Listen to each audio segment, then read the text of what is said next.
अगर मैंने अपनी रिश्वत बढ़ाई तो तूने भी अपनी कमीशन बढ़ाकर 5% कर दी।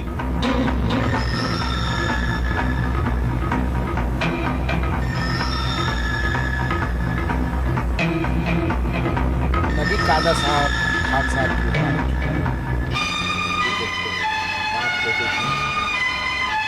अब भी कहेंगे आप, आपका दिल साफ है? उस दिन मैंने आपको एक बेटे की हैसियत से सवाल किया था, कमाल का सीन है, कमाल का। और आपने झूठ बोलकर अपने गुनाहों पर पर्दा डाल दिया। लेकिन आज मैं सबूत के साथ आया हूं। इस टेप में आपके सारे कारनामों की दास्तां आप ही की आवाज में मौजूद है। क्या आप भी अपनी सफाई में कुछ कहना चाहेंगे आप?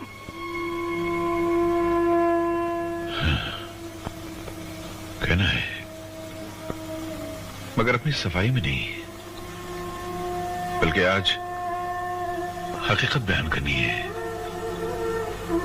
मैंने सारी जिंदगी रिश्वत ली है, मैंने सारी जिंदगी कालाबाजारियों का साथ दिया है, मगर किसके लिए? किसके लिए? सिर्फ तुम्हारे लिए बेटा।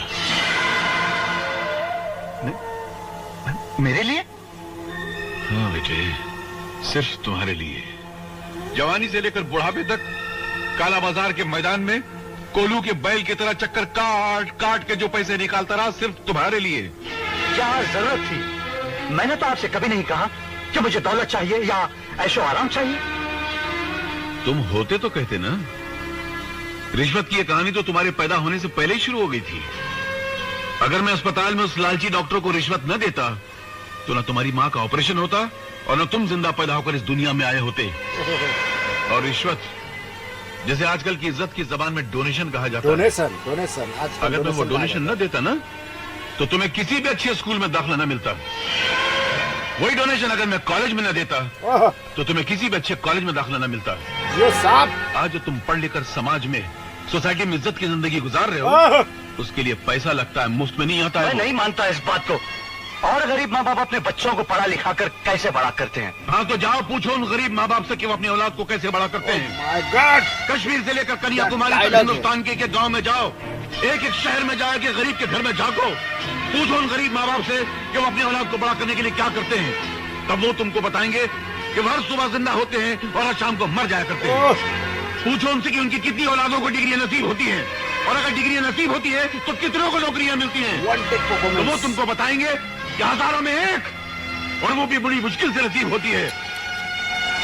इसलिए बेटा, इस घिनौने माहौल में, इस रिश्वत के समाज में अगर इज्जत की जिंदगी गुजारनी है तो अपना सीना चीर कर, अपने जमीर को कत्ल करके, अपनी रूह को मार के उसकी लाश को रिश्वत के कदमों में डालना पड़ता है, तब जाकर इंसान ये जिंदगी गुजार सकता है जो तुम गुजार रहे हो। नहीं चाहिए मुझे ऐसी जिंदगी। नफरत है मुझे ऐसी जिंदगी से। तुम्हारी तो शादी भी नहीं हो सकती थी। संपत सेठ एक मामूली क्लर्क के बेटे के साथ अपनी बेटी की शादी के लिए राजी नहीं था। मैंने उनकी फाइल रोकी और रिश्वत में कामनी का हाथ तुम्हारे लिए मांग लिया। और बताओ, ये आपने जो कानून की वर्दी पहन रखी है ना, ये भी मेरे रिश्वत के पैसों से खरीदी गई है। वरना तुमसे ज्यादा काबिल लड़का विजय रह गया और तुम्हें पुलिस इंस्पेक्टर की नौकरी मिल गई। ऐसा कभी हो सकता है? इसलिए बेटा, मैंने सारी जिंदगी जो बेईमानी का बोझ उठाया, काला बाजार किया, वो सिर्फ तुम्हारे लिए, तुम्हारी खुशियों के लिए। हाँ, मेरी खुशियों के लिए किया। वो बिल्डिंग जिसके गिरने से सैकड़ों लोग मर गए, वो भी आपने मेरी खुशियों के लिए किया। उनका खून आपने और आपके साथियों ने मिलकर मेरे लिए बहाया। आज मुझे अपने आप से घिनाने लगी है कि मैं आपका बेटा हूं। ऐसा लगता है कि मैंने जिंदगी में कुछ नहीं किया। जो कुछ भी मुझे हासिल हुआ है वो सब दूसरों से छीना हुआ है। मेरा अपना कुछ भी नहीं। मैं ये सब तो वापस नहीं कर सकता, लेकिन आपको गिरफ्तार करके इसका प्रायश्चित जरूर कर सकता हूं। मैं नहीं जानता था कि मैं अपनी औलाद को जो वर्दी खरीद के दे रहा हूं, एक दिन उसी को पहनकर वो मुझे गिरफ्तार करने आएगा।